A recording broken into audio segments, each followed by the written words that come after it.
This podcast is sponsored by nobody. Hey dudes, welcome to Splat from the Past, the only 80s themed horror sci-fi show where things can get totally radical. Now today is Valentine's Day, and I am so friggin' happy. Today I will be talking to Jackie O Brien. Jackie played the artist in Pretty Woman, which celebrates its 35th anniversary. And I'm pretty excited. We're going to talk about that. She was also in Henry Jaglam's Eating. She was in What's Love Got to Do with It? Heartbreakers. See the theme here? She's in a lot of rom-coms, and well, she was in 2 rom-coms and 1 sad biopic. And she was in a great thriller called Second to Die. And she was in Anchorman, The Legend of Ron Burgundy. And it's going to be a great conversation today. I cannot wait. All I can say is happy Valentine's Day, everybody. Eat chocolate, give flowers, make love, masturbate, anything your heart desires. Because, yes, it's an overly produced, overly commercial holiday that's been going on for a quarter of a century now. But you know what? You can't deny love. You can't deny love. So yeah, here is my interview with Jackie O Brien.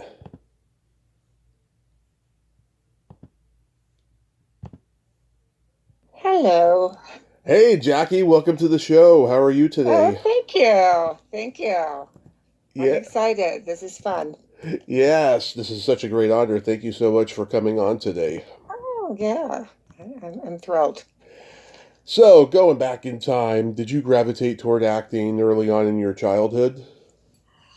I did well. What happened was when I was in high school, Mm-hmm. although I must say the first time I ever kind of felt connected to the universe was in grade school, when I stood up and like read a poem and Mm-hmm. everybody paid attention.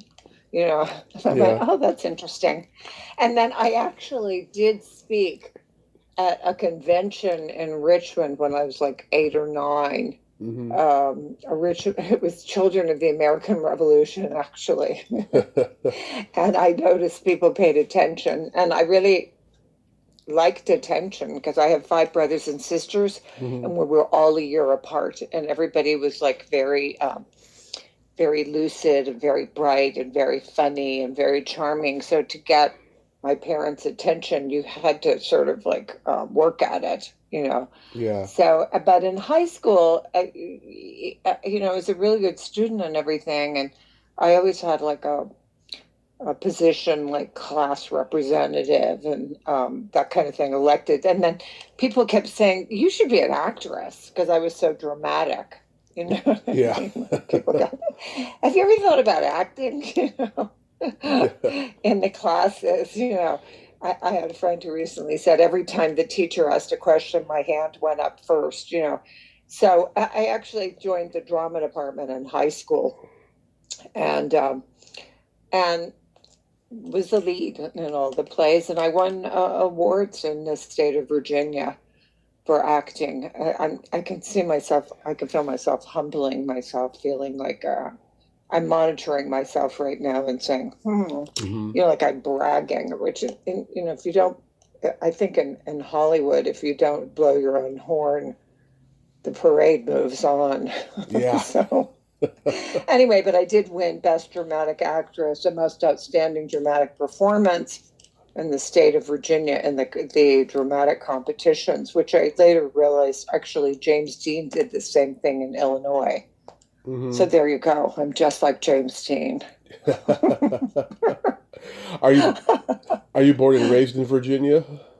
I wasn't born in Virginia. I was born in Seattle, Washington. Okay. And then my father had a position with like military intelligence there. And then they moved across the country to suburban.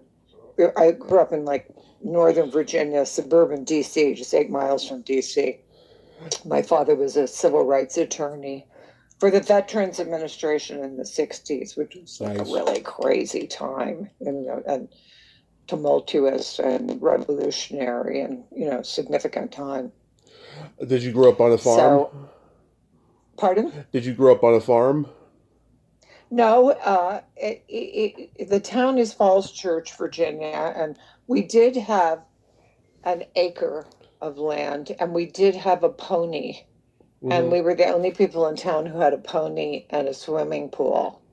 So, Nice. in that town, I grew up feeling very, like privilege. I mean, like here it might be the Annenbergs in Beverly Hills, but in Falls Church, Virginia, Uh-huh. if we had a big house and a pony and a pool. My mother, kids used to come and hang on the fence and watch us swim. It was, I don't know, but it was fun. I rode the pony. It was a Chincoteague pony. Mm-hmm. In Virginia, there's an island off the coast of Virginia Yeah. where they annually grab the ponies, the wild ponies. And my mother and dad, they were not from Virginia, but they were Northerners. My father was from Minnesota. My mother was from Providence. And they had all these children. And also my mother ran a private school in the house. So they went to one of these things where they brought the Chincoteague ponies off the island and they got one, and they were like, oh, this is great, a pony for the kids to ride. They brought it home. My dad built there was a barn on the property because it was an old house in Virginia. And uh, he built a riding area. But it was a completely wild pony. They like bought a saddle and things like, okay, kids, get on the pony. And this pony, my mother, who was Irish, named him Shamrock. This pony was like completely insane bucking, like anyone who got it was like, and all the children got bucked off except me. Yeah. And I ended up riding and taming Shamrock.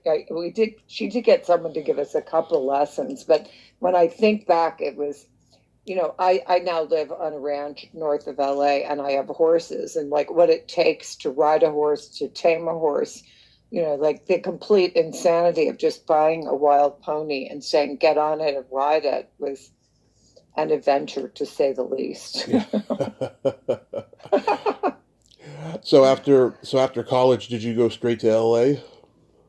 Well, you know what? I didn't graduate. I went to Marymount College. I was Mm-hmm. president of my class. I was in the drama department. Um, Actually, Susan Lucci was ahead of me there. We were Wow. chums in the drama department. And, but that was this, revolutionary times, the 60s, and Mm-hmm. everybody was tuning in, turning on and dropping out. I actually, I was in Tarrytown, New York, and I would go into Washington Square, Mm-hmm. on the weekends, and I met Timothy Leary. I Wow. went, who was like a big proponent of turning on, tuning in, and dropping out. Yeah. So that's what I did. I scooped up my girlfriend who was at the University of Wisconsin, top of her class too, encouraged her to drop out. Sorry, Marjorie. Anyway, and we hitchhiked across the country, or I did, to San Francisco to My wear hometown. flowers in my hair. Yeah. And I lived in the Haight-Ashbury at 200 Haight Street. Oh Nice. my God. Did you go to the Fillmore West and Winterland? Yes. Yeah. It's Fillmore and the Avalon were the ones that I went to and saw like a Blue Cheer Ah, and yes. uh, you know Jefferson Airplane, Quicksilver Messenger Service, Santana. right, those were my favorite bands. I didn't Yeah. actually I never saw the Airplane perform. Um, Although I did in Washington D.C. years later, but yeah, it was an incredible time, though. It was incredible. It Oh was yeah. very spiritual until it turned into like what George Harrison called, eventually the 60s just became about alcoholism, Yeah. like everybody was, and dwindling down. Anyway, so I had a family friend who was a professor Berkeley who came because my parents were beside themselves because when I dropped out of college, I was one of the few students that was picked to go study at the Royal Academy of Dramatic Arts in Hmm. London. Okay. Yeah. I had my parents had paid for the school year. The trunk was packed of these beautiful clothes that my mother had bought me at Lord and Taylor's and Woodward and Lothrop at the shopping center there in D.C., right, Virginia. And I was 3 days before the ship sailed, I dropped out of college, which I must say, I don't know that I've ever gotten over that regret. At the time it seemed like because it was like a revolution. Everybody was like, Right. yeah, let's go to San Francisco. Yeah. Let's put flowers in our hair. And put flowers in it. And I mean, I literally did do that. You know what I Yeah. mean? That was actually happening. And it was a spiritual revolution, though. Everybody, it wasn't just drug addiction and alcoholism, although progressed, I must say to that. But, people we it was just turning the cart over, pulling up the table and pulling the tablecloth off on an entire set of standards that people had lived by. And, Yeah. and I lived in basically like a kind of hippie commune with like nine people on the second floor, on the top floor of 208th Street, which we paid $200 a month at the time. Yeah. And now I think it's like a $8 million condo or something. And then I would go to Monterey as well. So this Oh. friend from Berkeley, getting back to where came and rescued me because my family, they were so distraught about this situation, and he flew me back home. And then uh, I was in my parents' house when I met when my husband walked in, who's my current husband, my only husband, Yeah. walked in the house, and he had long hair and a beard and was wearing a cross, and I'd been looking for a higher power, so I immediately bonded with him and went off to live with him in Ohio. And he was a musician. And Hmm. then the eventual trek, I still had the acting bug inside my life. And he was a great musician. And we eventually moved out to LA. He to be a rock star, me to be a movie star. According It's to. kind of like Uh La La Land, except we weren't discovered in 2 weeks. huh.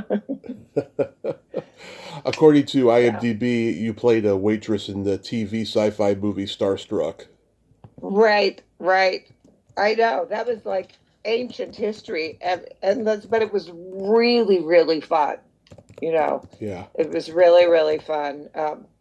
And I also played one of the crowd people in Vigilante Force. And there was also at the time Uh huh. a, a, a sci-fi movie where I can't remember the name of it, but yeah, I mean, it was fun because, when I was a kid, I'd watch movies and I'd hear about Hollywood, and there I was actually on a set in Hollywood. Yeah. But I became, then I also became to, in my own recovery involved. And then I also eventually became involved in my husband's bands too. Nice. So I also had that ambition. I was a lot like Lucy, you know what I mean? Like Yeah. carrying around his drums, waiting for when he'd ask me to join the Yeah. band, you know. And That. so I had a mixed, career of bands, rock and Hmm. roll bands, and acting, and kind of shifting back and forth to them. Crazy. Yeah, Yeah. that TV movie had an interesting cast. Lynn Lipton, who's a voiceover actor. Megan King, Uh, I've interviewed him. Dick Durock, oh, no who, kidding. yeah, Uh, Dick Durock, who became the Swamp Thing. Elvira Allman, who played Jerry Lewis's mother in The Nutty Professor. That's a crazy cast. no kidding. That's so fun. Yeah. Because, because it's fairly obscure. Oh, You yeah. really are the ultimate fanboy, right? Yeah. I mean, that's what it says on your thing. Yeah. How cool. Yeah. So Yeah. can you believe it's been 35 years since Pretty Woman? No, I can't. because I'm just getting my career together here. And Julia is doing very well. Yeah. Of course. Um, when I auditioned for that, that Hmm. was where I got my SAG card, by the way. It was actually my first SAG movie. Uh-huh. And I was studying acting with Milton Consolis, who was just a brilliant, brilliant teacher at the Beverly Hills Playhouse. Uh-huh. And he had put me on what back then, because it was before all this drama in the world, he called it terrorist theater. Hmm. And he said, he said, I don't want professional students, which I'm a very good student, by the Hmm. way. I could always be a professional student. He said, I don't teach professional students, I teach professional actors. Right. And Jackie, you have to get a job or get out of the class. Hmm. Which was like gave you a certain amount of time, I think like 3 months or maybe a month. I can't remember, right? Hmm. So I was like, what? And what happened was I had a friend. I was friends with a guy, Steve Ruther, and I ran into him. At Hmm. that point, as soon as Milton said you have to get a job, Hmm. I started seriously pursuing acting jobs, which is no easy task. And at that time, it was very, very, very hard to get into SAG. They didn't have the thing at that time. Now you can do waivers, you can do, if you do atmosphere Yeah. acting, 3 waivers, you're in SAG.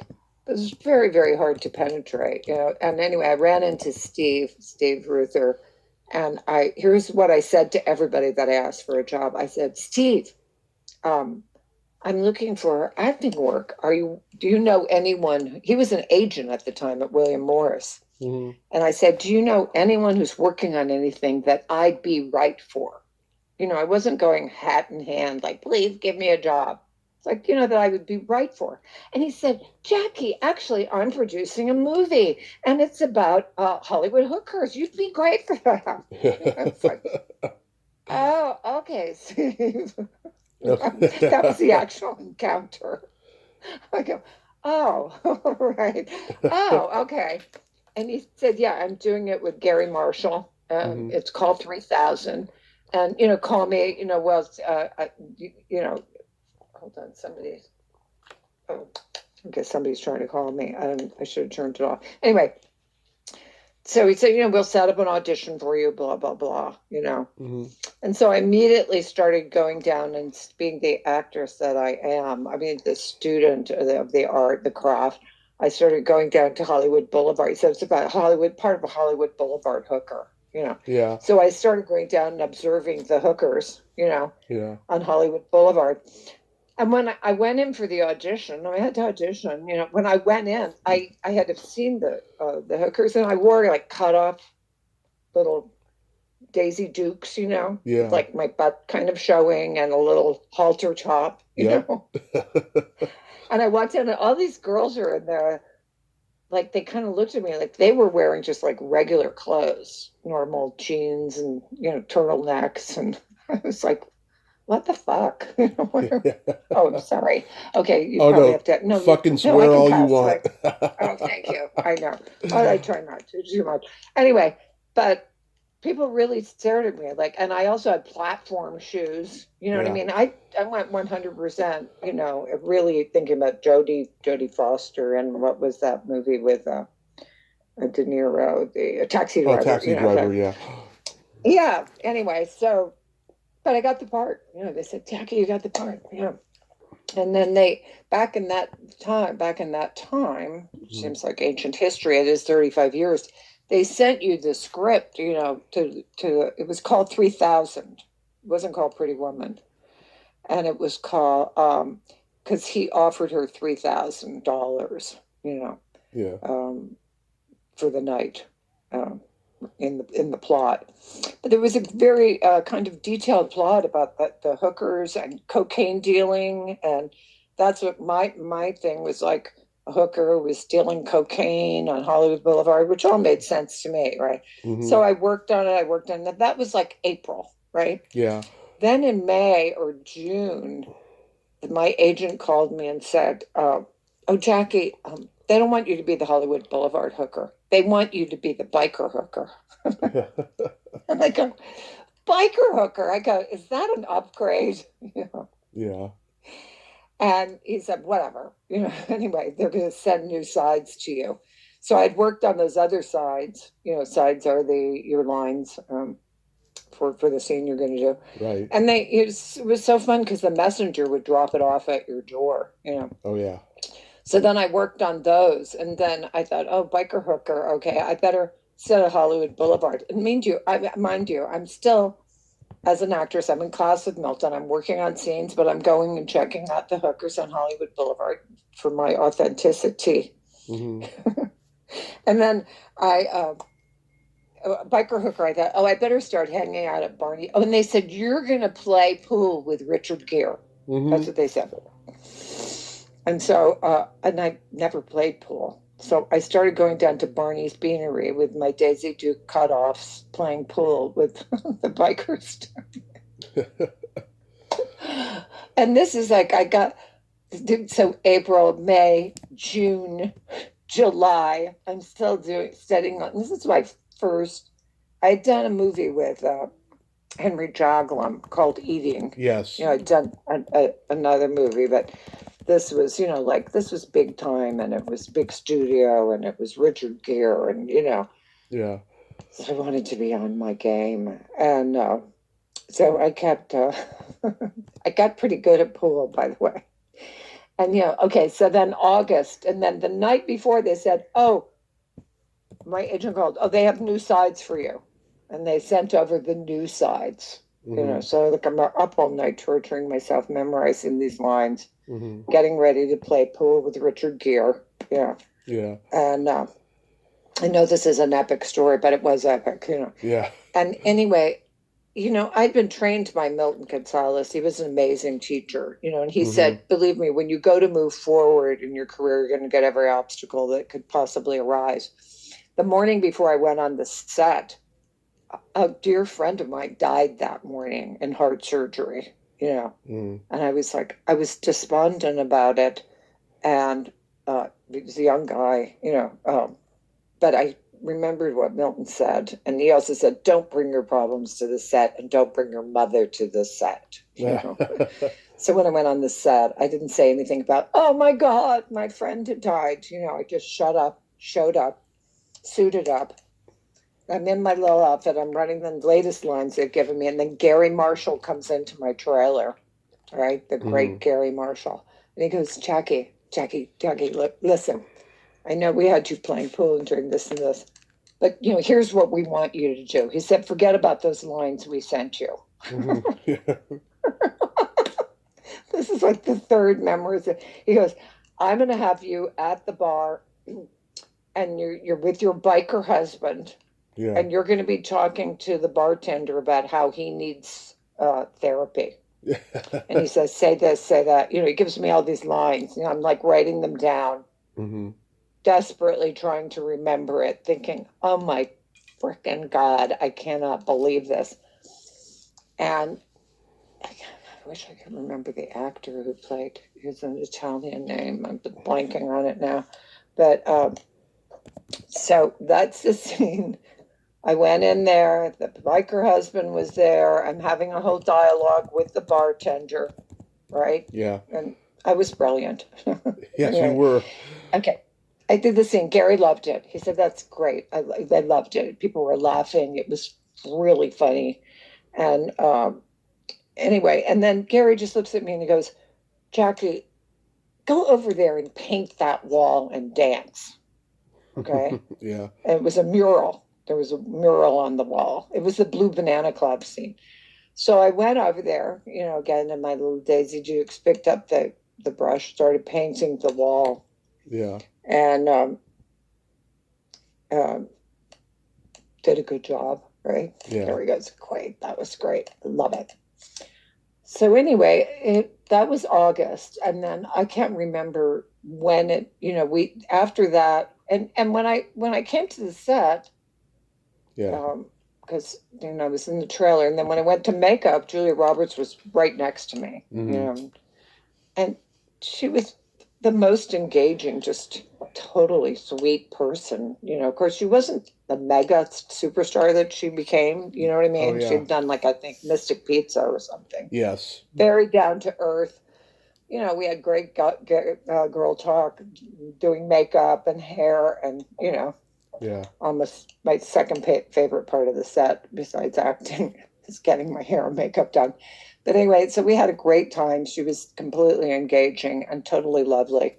Oh. And then after when we had a wrap party in Burbank, Hmm. uh, at a bowling alley. We were all bowling together, Julia Roberts, Richard Gere, and they were playing.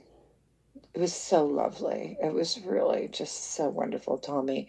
They were playing all these Disney songs, Oh. Yeah. and actually, when they played in that bowling alley, a dream is a wish your heart makes, right? Yeah. That I started crying, I just, tears were running down my face because I was so thrilled to be there, and a part of this. And it was just so amazing. And Steve Ruther walked over to me and he goes, Jackie, I see what you're doing. You're crying tears of joy, aren't you? And I Yeah. was, it was just lovely. It was playing, I was bowling with Richard Gere, who could not like that? And uh, and then they had the screening, right? Yeah. Later. I don't think it was the same thing. I think it was another thing that we cast and crew screening. And before they did the screening, Gary Marshall got up there and said, I know we're all here, and thank you all, and you all were amazing, and I can't thank you enough. Everybody was so lovely. Hmm. People think Hollywood is hard and harsh, but actually, no, it's a lot of tender hearts working together trying to do art. That's my experience Yeah. on every set. And even with casting directors, I've always found them to be lovely, wonderful people. I don't find that harsh. I find the world harsh. I don't find, Yeah. making movies harsh. But anyway, he goes, and most of you, I'm sorry to say, will not survive the edit. You will not see your role in here because as we began editing this film, their chemistry became so magical. Hmm. They dropped the whole subtext about the hookers, dealing cocaine, and there was a whole thing of drug dealers and hookers Yeah. that was a sort of establishing where she came from, and he said it's most of you have not survived the edit. So I was like, oh no, oh, God, this sucks. But then when we watched the movie, the I did survive the edit, but the only thing that was left in was that moment where Gary Marshall said, "Go over and paint that wall and dance." Right, the Yeah. scene with the biker was cut out. Uh, but I was grateful. I had a screen credit, which is the artist. I went from biker hooker to artist in one movie. It was sort of like a drug recovery program, Yeah. and and Were I'm you still grateful. I still get residuals from Pretty Woman. It's amazing how many people watch that movie. Yeah. Were you And shocked? Were you shocked when it became the huge hit it became? well, let me tell you an interesting story about that. Hmm. I mean, I am a Buddhist. I do chant Nam Myoho Renge Kyo, and I did chant hours for that movie to be a success. So Hmm. there you go. But anyway, I said, like, I was trained by Milton Katsalas, and Milton always used to say this. I will Hmm. tell you something. Well, first, I was shocked when I saw the movie because first of all, you have to realize this is like early '90s. I forgot what it was, Yeah. 90, 91. 90 it came out. It came out in '90. Okay, so we'd just been through the AIDS epidemic. You Yeah. know what I mean? I mean, I had so many friends that died in that, and I'm watching this movie. And I'm going, wait a minute, they're regaling a hooker. First of all, when I was on Hollywood Boulevard, most of the hookers did not look like Julia Roberts, sorry to say. Yeah. Most of them had like acne or just, were overweight, just not up to quite that level. All right. Yeah. And then it was the women's movement too. There was a big feminist movement at the time, Yeah. and the movie was the story of a mogul who saves a hooker. Yeah. I was like, I'm watching it going, what is this? Yeah. Even though I had read the script, you know what I mean? But Yeah. when you see it widescreen, multi-dimensional, reality. And I'm sitting there going, oh no, and oh no, and he's saving her. And even though it's so charming and everything and so well done, I'm like going, really? You know what I mean? Really? Really? Now, here's the thing. I was trained by Milton Gonzalez. Yeah. Milton said, when you go see people's art, you go to their play, you go to their movie, don't criticize them. He goes, don't give them your opinion. Nobody wants to hear your opinion, he'd say to the class. Tell them how great it was. These people have put their lives into it. They put their money into it. They've put their time into it. Yeah. Appreciate what they've done and adore everything, he said. Yeah. So after I watched it, if I'd have given my Hollywood Reporter film critique, yeah. I would have said, oh my God, in this era, how dare you? Why would you? Yeah. She's a hooker. A mogul saves her. She's gorgeous. He pays her $3,000. The hookers that I interviewed made $100 a night. They weren't making $3,000. Anyway, but Steve Ruther, afterwards, they had a reception after the screening, and he came up to me, my friend, and said, Jackie, what did you think? And hearing my mentor, my teacher in my head, I said, Steve, I had to say the exact opposite of what I thought. I think it's going to be the biggest mega hit ever. Yeah. And Gary Marshall was there, and they're like, wow, really? And I go, I do. I just think it's amazing. And Julia's so beautiful, and their chemistry is so fantastic. And, and I look good painting that wall. And, and they said, oh, thanks so much. I'm so glad you like it, blah, blah, blah. Yeah. Right. Years later, I ran into Steve Ruther and somewhere, on the scene.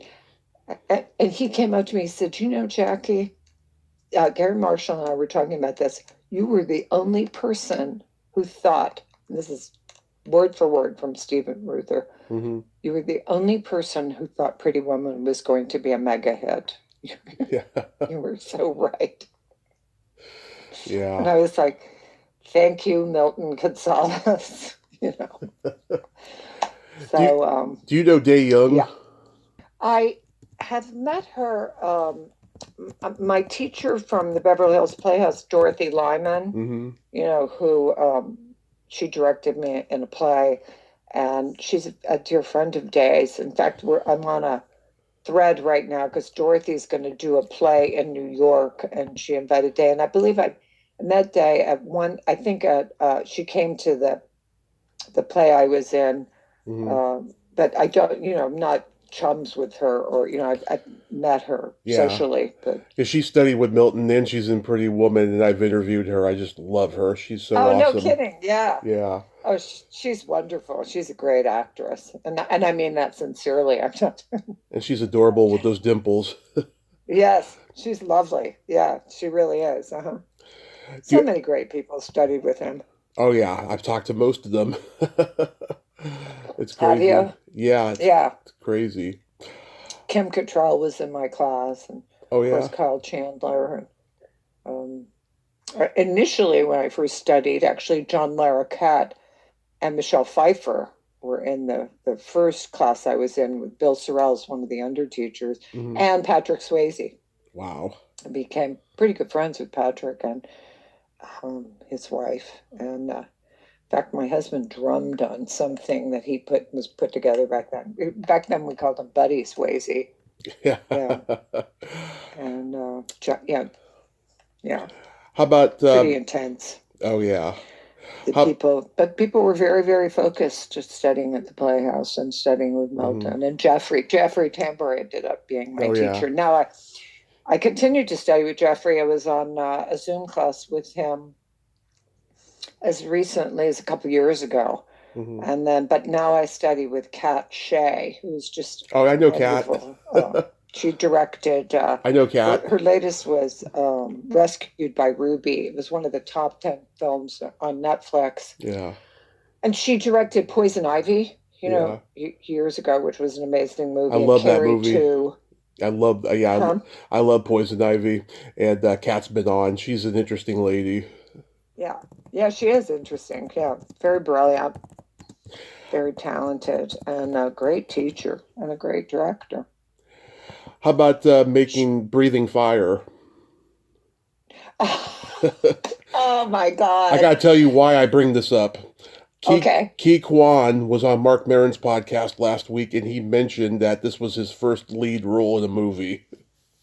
No kidding. Yeah. Wow. Who is that? The Ki Kwan? Ki Kwan, who just won the Academy Award a few years ago. Yeah, because he was a, No kidding. yeah, I didn't. Oh no, I didn't know that. yeah, I mean, oh no, that's so great to know. Thank you, Tommy. absolutely. No, I'll tell you something about that movie, which was Hmm. real. I was, again, I've been a really amazing student. I've been studying acting forever and ever, ever. But I was in class with someone, and actually, back to my Buddhist practice, like the Tina Turner, like, what's love got to do with it, which I'm in that movie, by the way, Oh, too. But yes, I you was are. actually chanting for work, Nam Hmm. Myoho, and the phone rang, and my friend, June Chandler, Yeah. she uh, called me up and she said, Jackie, um, or was it the casting director? I may be confusing things a little here, but whoever it was, my friend or the casting director, Dory Zuckerman from Pretty Woman, it might have been her Uh-huh. now that I think about it. I think it was actually, it was Dory Zuckerman. And she called me and she said, Jackie, uh, I have a movie, and I have to see if she cast that. But anyway, she said they're on set right now, and the lead actress walked off the set. And no, you know what it was? It was Hmm. June Chandler, I think, walked off the set. My friend, that's what it was. And she said, "Can you go over there right now and do the role? You're perfect." Because I was blonde at the time. I was a blonde mother and a blonde daughter and a blonde husband. Yeah. And of course there was a whole Hong Kong crew, Yeah. right? And they she walked off because they I'll tell you why. So I said, of course. I mean, I just jumped into my clothes, jumped into the car, got over there, and they handed me the script. I memorized my lines, got on the set. I played the mother, Hmm. and we know where these guys come in, and then they kung fu Yeah. they kung fu me. You know what I mean? Like they're kung fu. That isn't the word. Whatever they do, the martial arts. Anyway, they said, okay, now we're going to throw the mother around because I'd done the scenes with the daughter and Yeah. so forth. And they said, well, now that we're going to have a stunt person do your scenes, Hmm. right? Yeah. And so I, I can remember the exact outfit I was. So they asked me, I gave them my clothes, right? Yeah. And in fact, in the movie, it's my clothes that I'm wearing because I just went over, picked an outfit of the mother and went over there.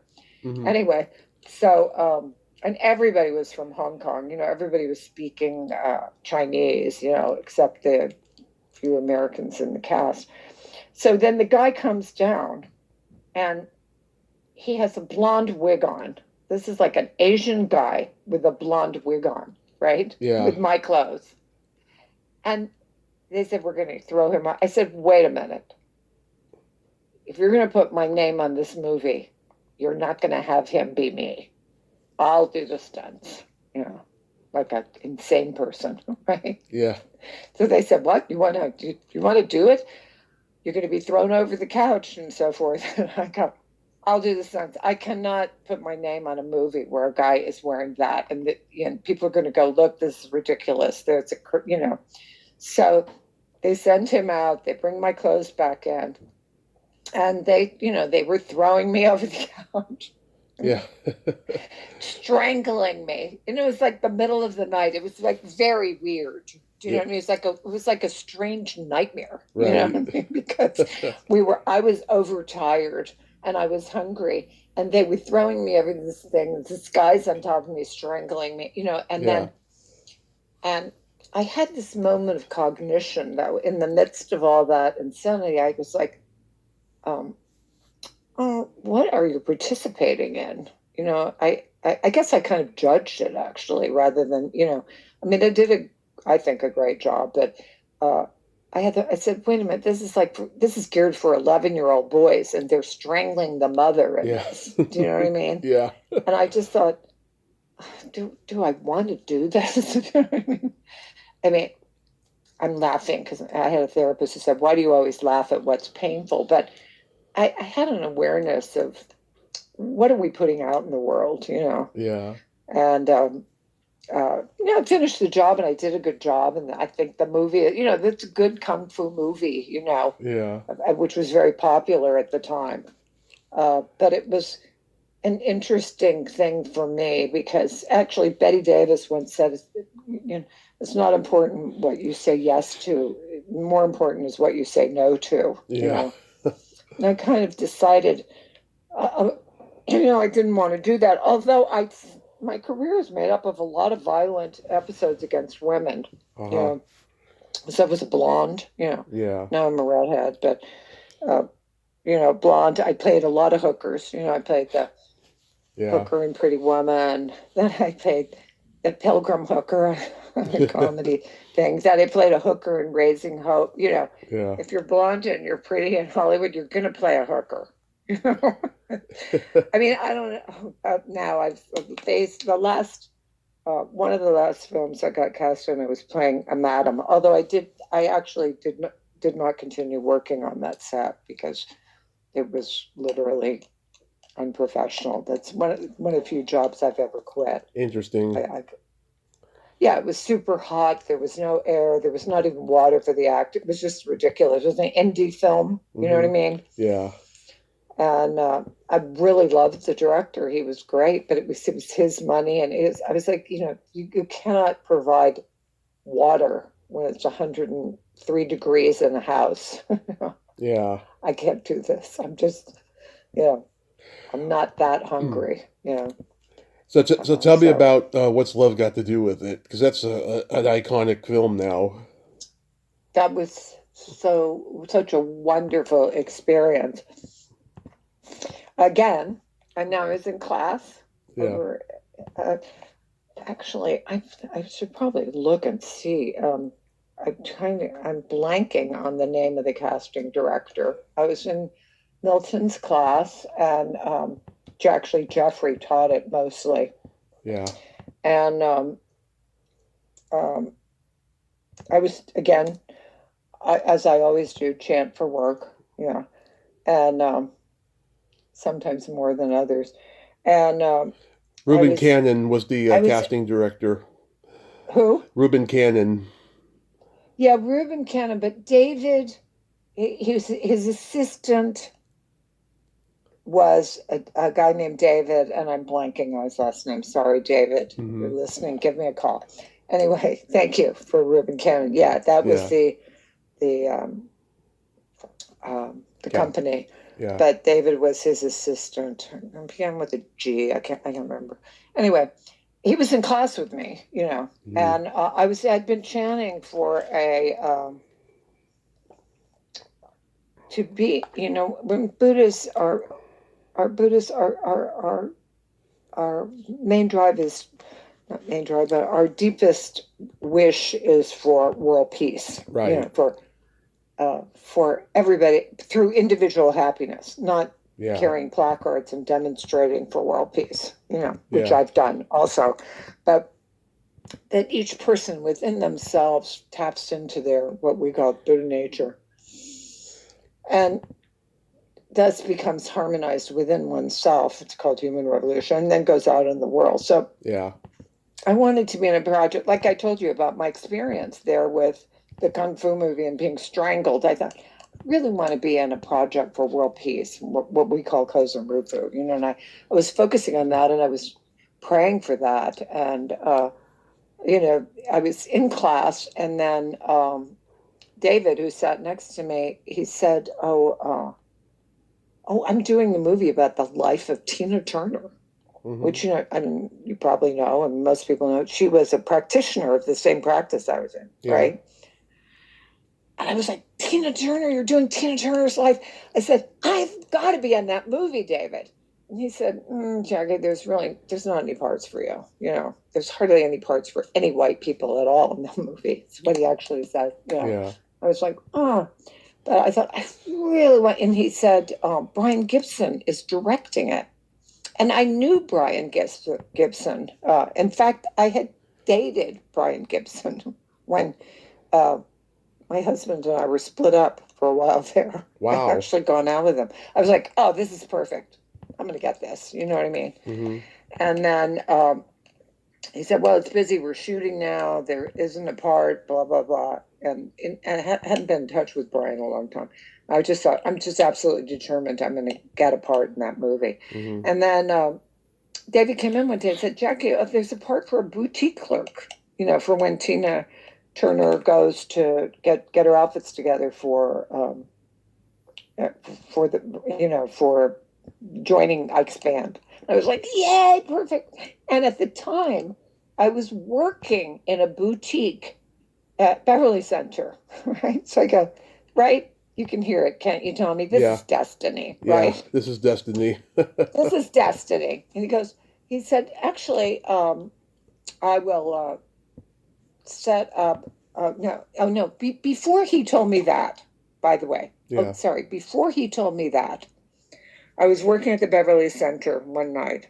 Yeah. And before this boutique part came up, and this little girl ran into the store. This adorable little girl, and I hear this voice, Grace, Grace, where are you, Grace, Grace? And it was Brian Gibson's kid, because I had dated Brian long before, like, I don't know, 5 to 10 years or something. By now he had married, what's her name? God, I'm sorry. Actress Whitaker, I think is her last name. She played Josephine Baker in a movie. Anyway, Oh, he had yeah. married her, and this was, what? I know who you're talking about. Yeah. Okay. And the child, he was shopping at the Beverly Center, and his kid, I thought, I've got to get in touch with Brian, but at that time, I don't even think I had his phone number anymore or whatever, right? Time had passed. Yeah. And his kid ran into my shop, right? Yeah. And then Brian came in to get her. And he goes, oh, Jackie. I mean, Jackie was British, Yeah. And I go, Brian, you're directing a movie about Tina Turner. I have to be in that movie. And he goes, and he again said, Jackie, there's really no parts for white people. It's really Tina's story and her, music. This is what he said to me. Yeah. There's no parts for white people. And I was like, Brian. And he's like, sorry, Jackie. Like, oh, ever so sorry. He was lovely. Yeah. He walked out with Grace. And I was like, I can't believe that. But I still didn't give up because I was like, I want to be in that movie. Yeah. Anyway, so then David came into class one night and said, Jackie, there actually is a little part for, a boutique clerk. Like I said, when they're putting the band together. Mm-hmm. And I said, great. And I figured I'm getting this, and probably I'm the only person. I always think I'm going to be the only one. You walk into a room, there's like 20 women auditioning for this part, plus my friend, Nune Harrington, who was also British. So I thought, Yeah. oh, I don't know if I'm going to get this part. But anyway, I read for it, and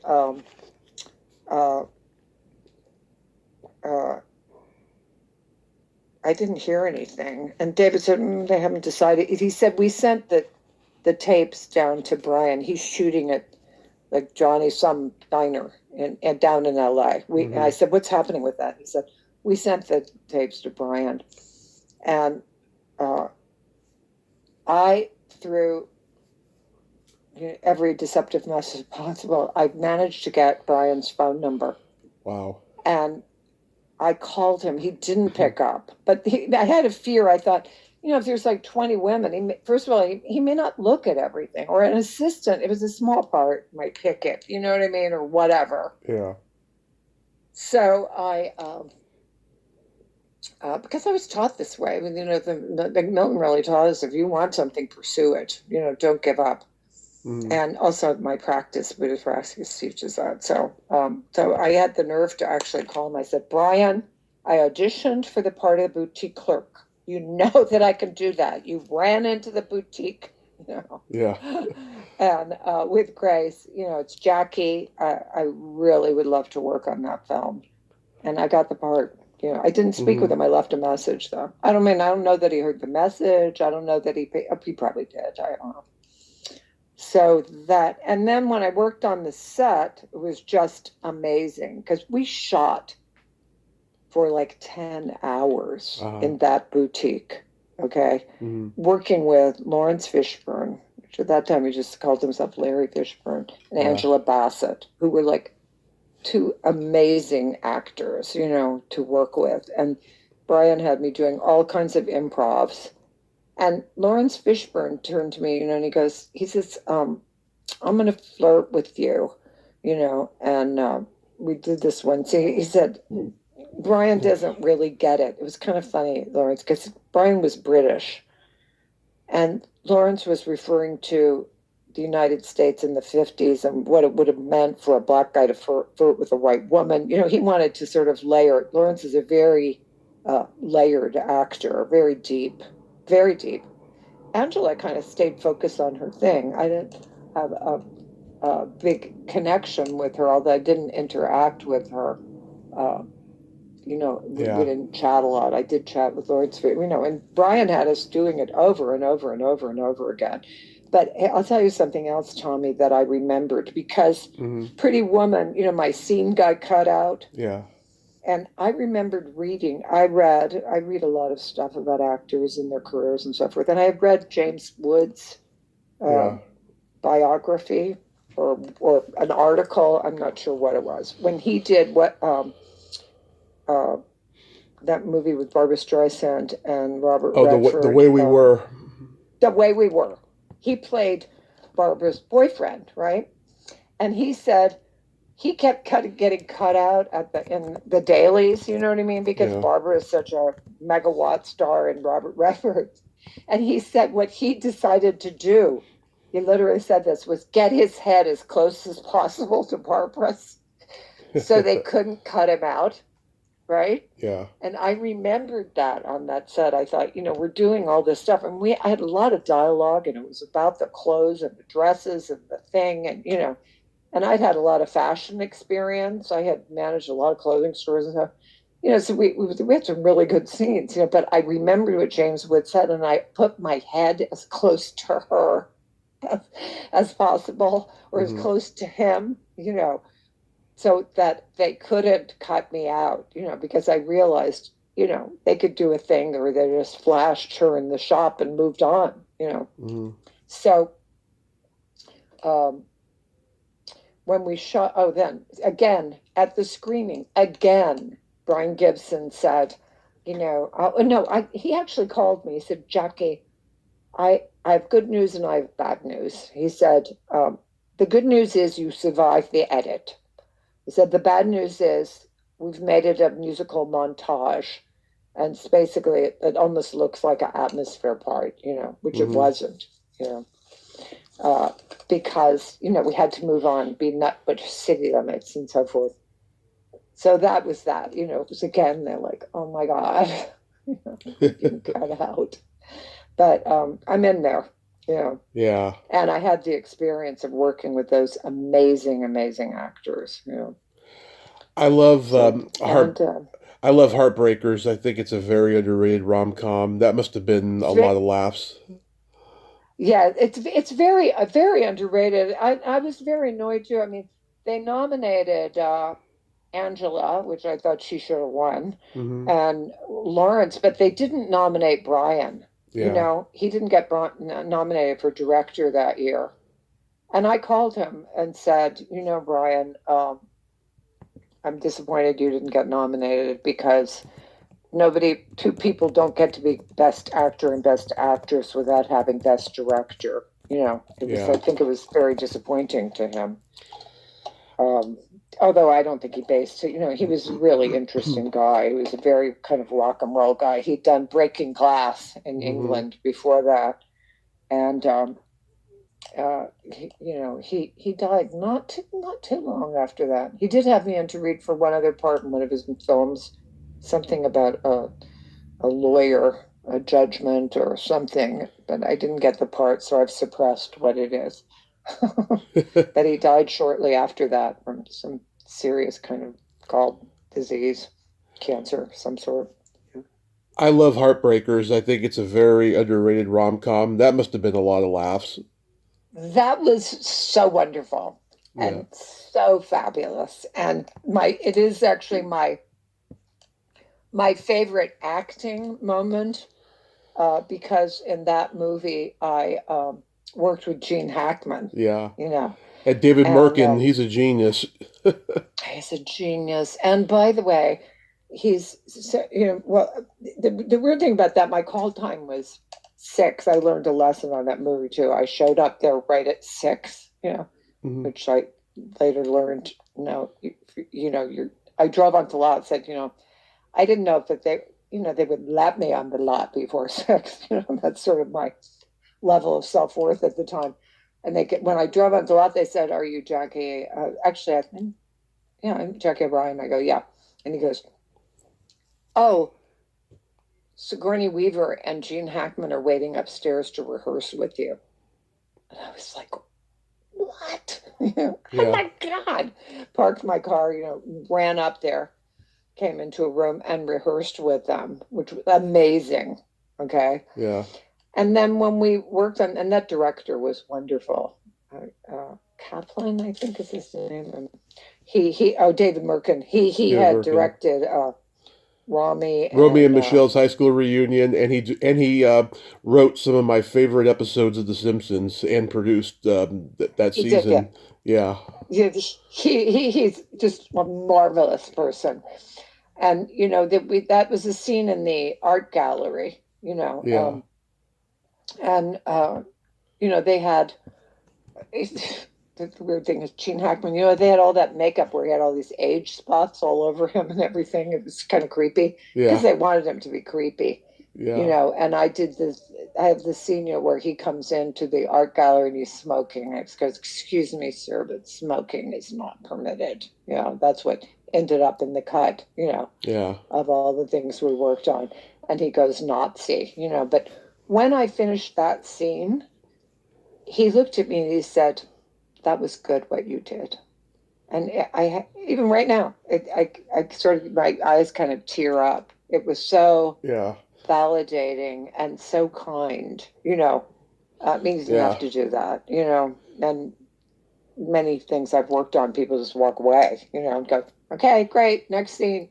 Hmm. The other thing they did that was super great, when I went on the set that day to shoot, they had the monitor for the director and the two chairs, Sigourney Weaver and Gene Hackman, with their names on the chairs. And then for that scene, they had my chair across the room, this big gallery, you know what I mean, all over in the corner. Hmm. And Sigourney Weaver looks over there and she goes, "Oh, for God's sakes." And she walked across the set, picked up my chair, brought it over next to her, and said, "Come on, Jackie, come sit over here." You know, Yeah. which, you know, that's very embracing. And, it was just lovely. That audition, I auditioned initially to play Jason Lee's mother. Yeah. That was this, what I went in and auditioned for. And by the way, just for actors who are listening and the obstacles that can arise, as I prepared to go to that, because that was a very big audition for me too, another big movie and big stars. I Hmm. was in my kitchen and I chopped my finger, Oh, with a with a chopping knife, of and it was course. bleeding profusely. And I wrapped my finger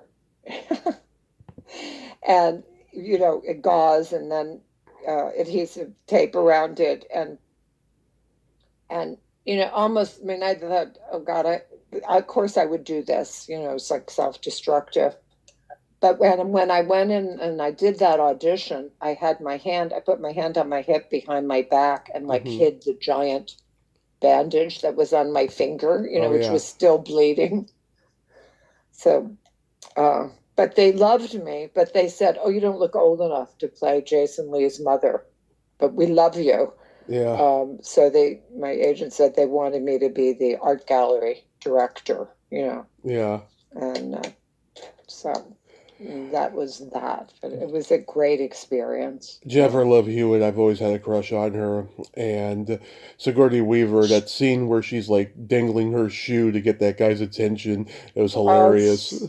they're so great. They are. I've actually done many of those scenes of those two, the mother and the daughter, in acting class. Mhm. I love that movie. I do think it's underrated too. I think it was a really super, and Ray Liotta was in that as well. Oh, yes, he The was. great Ray Liotta. So it was an incredible cast, really. I Um, like Second to Die. It's a nice little thriller. How was that experience?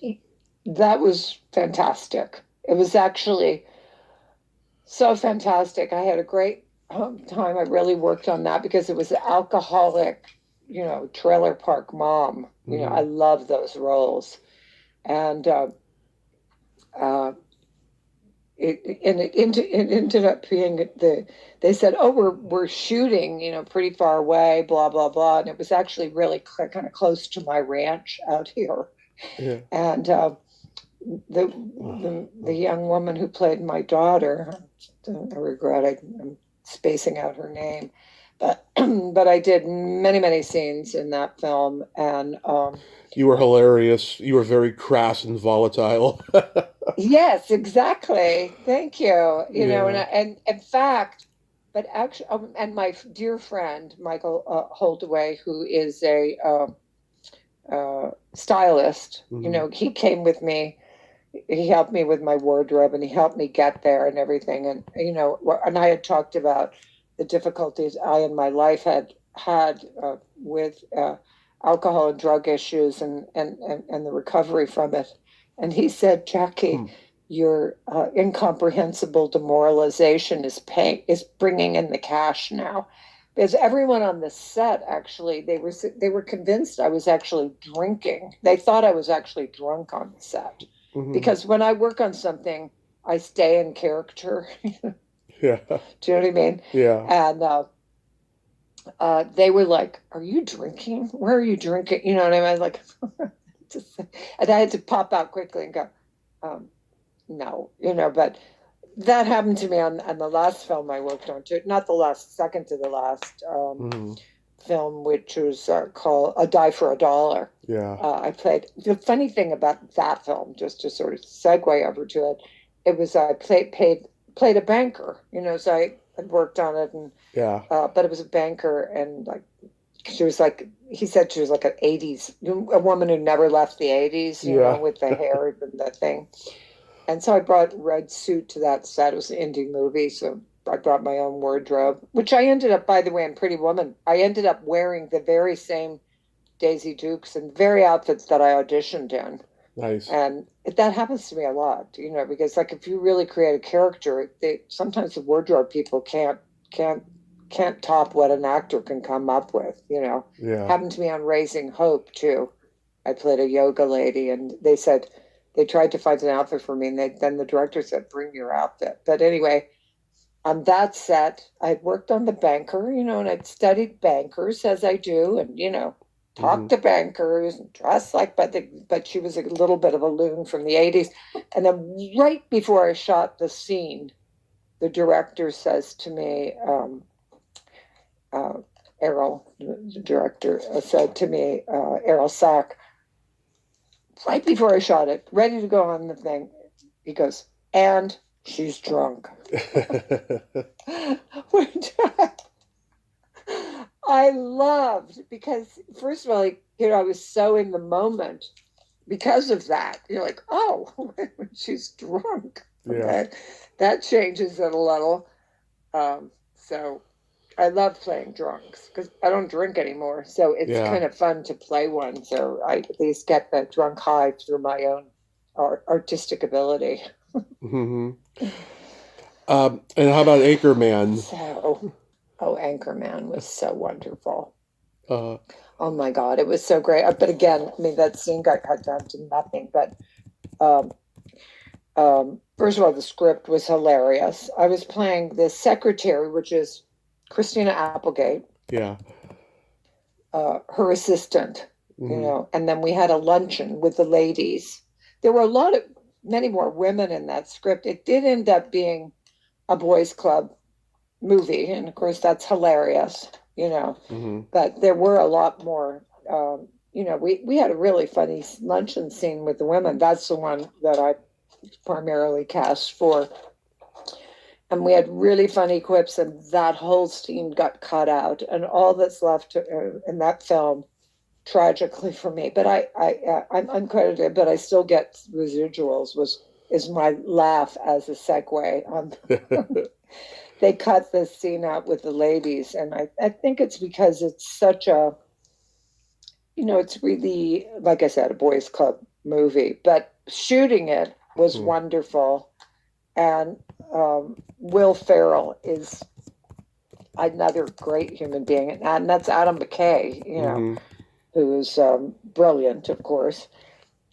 And Christina Applegate, I had known Christina since she was 2 years old. She was my daughter's best friend growing up in Laurel Canyon. Yeah. Okay, so I had I've known her my daughter's whole life and most of my LA life, and I got cast in that. And then when I was arrived on the set, Christina screamed when she saw me. Jackie ran across the thing, across the lot. Jackie, oh my God, you're here! Oh my God, she was so Yeah. wonderful. She said, "Oh, I'm going to pick you up in my limo when we go over to the set." You know, her car. And she did that. We went to the set together. You know, and had a great time. And it was another one of a wonderful. My daughter still, Yeah. Christina's really suffering. But Yeah, that's sad. she's, yeah, she's got a fighting spirit though, for sure. She's doing her podcast. I listen to it sometimes. Yeah. Yeah. So that was an amazing experience, even though, you know, acting, the thing of being cut out is very painful. I had that happen on ER too. I've learned not to tell anybody to tune in on episodic television, or because you just don't know if you're going to survive the edit. Yeah. I had a really great scene in ER, which the direct Jonathan Kaplan, Oh he yeah. wrote me a beautiful letter and said your work was amazing, uh, and but we ended up being 11 minutes over. I was like a minor character, but a good scene. Yeah.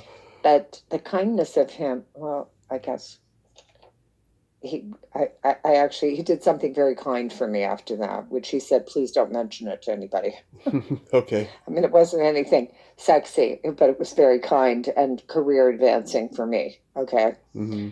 But, he's employed by, and maybe still employed by Warner Brothers, but again, people in the industry. I mean, I know the industry gets a hideous rap, but, when you're in it, you realize you're in a group of artists. Yeah.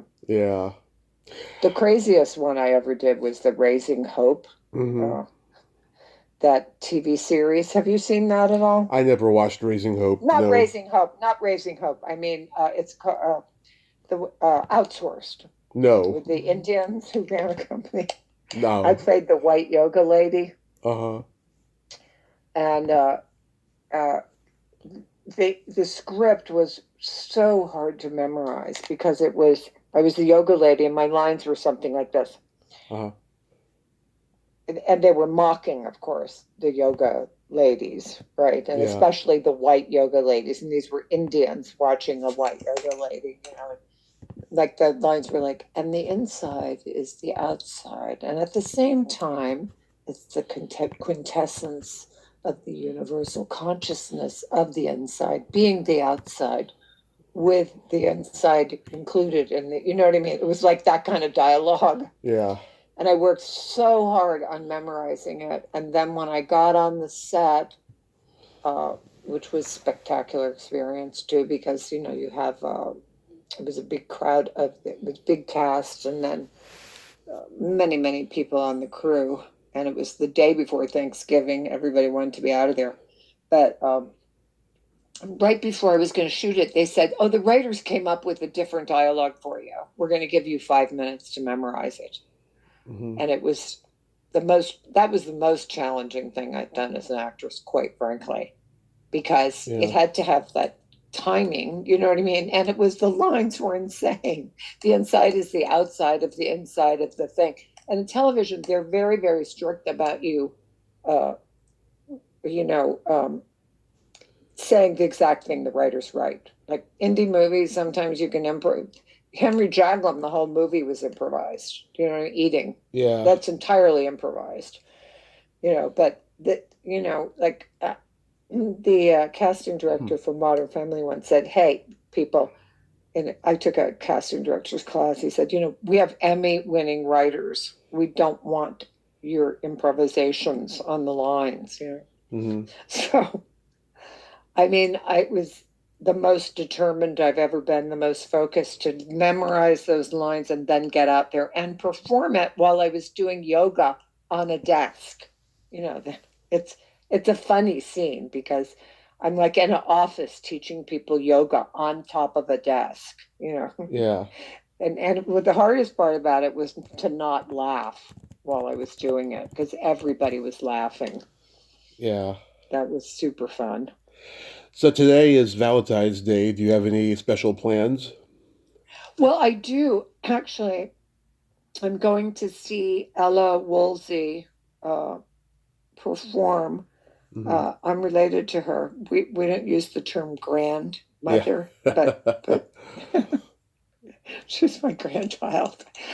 Nice. Anyway, she's performing at a. It's a benefit for the um, people who are suffering from the fires. Oh Hearts yeah. on Fire. It's called, and it's at 7. It's on Helm Street. I forget the venue, but I'm going to go to that with my husband, and we're going to see our beautiful grandchild, who's just brilliant, brilliant singer songwriter, Hmm. perform. And and I have an audition also at 5:30, Yeah. where I'm playing a nurse who, once again, call back to being thrown over the couch, brings the meds into the psychiatric patient, and she jumps on me and sticks a needle in my neck. So Hmm. I guess I didn't quite change my karma on the Breathing Fire Hong Kong movie where I was being thrown over couches. Uh, Looking forward to that. So that's my day. I don't think it could be any better than that. Oh, absolutely not. And I think I'll get a card from my husband. Oh yeah, I that's what I'm gonna do. I'm gonna send him maybe a jib jab or something. Because I just noticed they re-upped me on my Apple. Um, I think I once ordered one of those jib jab cards, and Yeah. they just charged me another $35. So with unbeknownst to me that I was still subscribed. So I might take advantage of that and send my husband a cute Valentine card Oh. because we've been together since the Elvis comeback special. Oh my God, I love that. I won't mention the year. That's so Same awesome. year as the Elvis comeback special, Love it. What's your favorite 1968. 1968? Yeah, yeah. What's your favorite romantic comedy? Um, you know what? I love anything that Jennifer Aniston is in. Hmm. That the names I'm not, like all those different ones she did Yeah. with Vince and assorted people. Yeah. I'm blanking on the names of them now. Oh, and the one, oh my God, where she's, uh, oh God, what are the names of these? Does takes the sperm to have the baby Yeah, I know which one you're with, talking about. Yeah. yeah, yeah. What is the name of that? It's I not don't like remember, but I know which one. what? I don't Yeah, remember, but I know that it exists. right. I can. I'm gonna. I'm sitting here. I love Jennifer Aniston. I just think her comedic timing and her, oh, and Horrible Bosses is also, I don't know that that's, that, I guess that isn't really a, a rom-com, but, uh, Annie Hall is a favorite of and, mine. and I watch Friends a lot just when I want to just chill out. And Hmm. although I must say, the death of Chandler, and I'm, Matthew has Perry. kind of, Matthew Perry. yeah, it's just kind of ruined the fun of Friends for me. I Yeah. know. She has had so many. Just Go With It, Cougar Town. Hmm. Love. He's just not that into you. Marley and Me. I love all those. I mean, I love her work, I forgot about he. and I loved her in Cake too. I I think. forgot. I forgot she was the female lead, and he's just not into you. Yeah, that's one. Yeah, yeah, and Office Christmas. I can't find when is that one. I can't I find the saw name of Office that Christmas one. Party in the theater. I was laughing hysterically at that movie. Yes, Yeah, it's hysterical. Yeah, The very funny. Switch. That's the one. I love that one. The Switch. With he's Yeah, so brilliant in that. The one who was in Jeffries, Jason Bateman. Yeah. yeah. Did you see that one? No, He switches the sperm. She's gonna do an artificial insemination, right. and then she's gonna have a baby, like with, Yeah. and he switches his sperm, and it turns out it's his kid. It's hilarious. Oh. I love it. Uh, and there's, yeah, so many. Um, I think that's. I love Annie I Hall. can't think of That's. anything else. I'm enjoying Dairy Girls on. I Mhm. really like that. Have you watched that at all? No, I don't watch a lot of newer stuff. I don't like today's entertainment, to be Right. honest with you. Yeah, me either. That's why I'm watching Friends.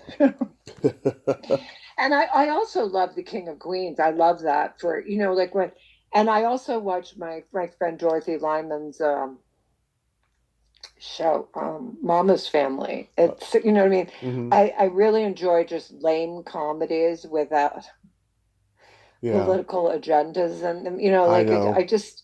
I really want to, when I watch a comedy, I kind of want to escape all that. But Yes. Dairy Girls, I really like as a new, it's about Ireland in the days of the Troubles, or they,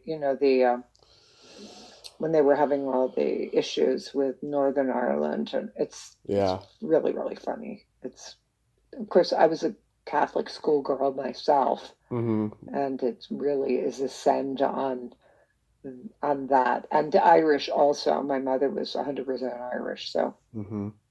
when my sister and I were walking around Dublin one day, my sister said, Jackie, isn't really refreshing to realize Mama wasn't crazy. She was just Irish, Yeah. Real quick, we gotta play my secret silly game. This is Okay. a series of silly slumber party questions. It's no win or Okay. lose, it's just pure fun. And how the game Okay. works is I ask you the question, you answer it, then you ask me that exact same question, and I answer it. And feel free to comment on the answers because they might be funny. Oh, this is scary. I did this with my girlfriends and I revealed way too much about myself. So Okay, well, I edit, I have, so. okay. Okay. Good. Okay, Okay. Jackie, are you ticklish? Extremely, extremely breathlessly so. And tell me, are you ticklish? Yes, but if you tickle me without warning, I might hit you in the groin. That's a great question. Is your belly button an innie or an outie? It's an innie. Okay. And I'll give you a story on that before my Uh, mother, when I told you I had five brothers and sisters, and yeah, when we all were like, what of our belly buttons? yeah, She said, oh, when we drove from Seattle to Washington, D.C., a band of Indians attacked us. yeah, Sorry, Native Americans, this was the 50s, right? And she said, yeah.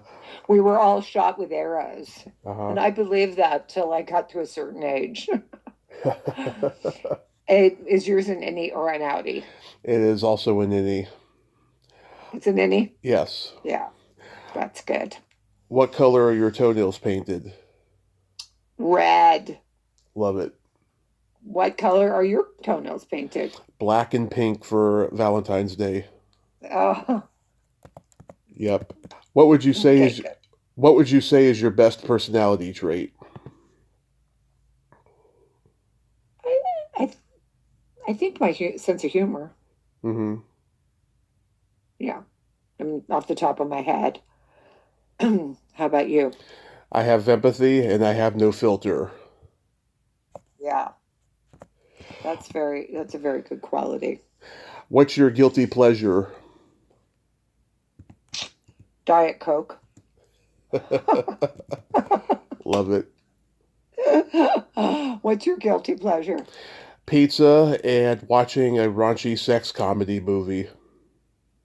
There you go. Both good. If you could have anything named after you, what would it be? Hmm. Maybe recovery place for battered children. Love it. Sorry, not lightweight and not funny. Well, mine is How about you? What would you, if you could have anything named after you, what would it be? a vibrator. Oh my God. Now that is funny. Yeah. I'd call it the Tommy Chatsy. Oh, wow. Love it. And then my favorite question, is there a stinky smell that just makes you gag? Um, hmm. I'm very sensitive to, well, I'd have to say I had a large Rottweiler who had intense flatulence. Yeah. And we used to say it would make the walls peel. And sometimes we'd have guests, and I remember once we were having dinner, and Louise was her name, walked through the living room. Yeah. That would be it. Yeah. Louise's flatulence. I was curious, did all your siblings also have any belly buttons? Yes, they did. I believe they all did. Yeah. Yeah, it's my favorite part of the body, and so like it's a quirk of mine. I always got to ask people if they're in or outie or in betweeny. You know, would you like to hear a joke? Sure. What do you call a boy that doesn't masturbate? Uh, I don't know. A liar.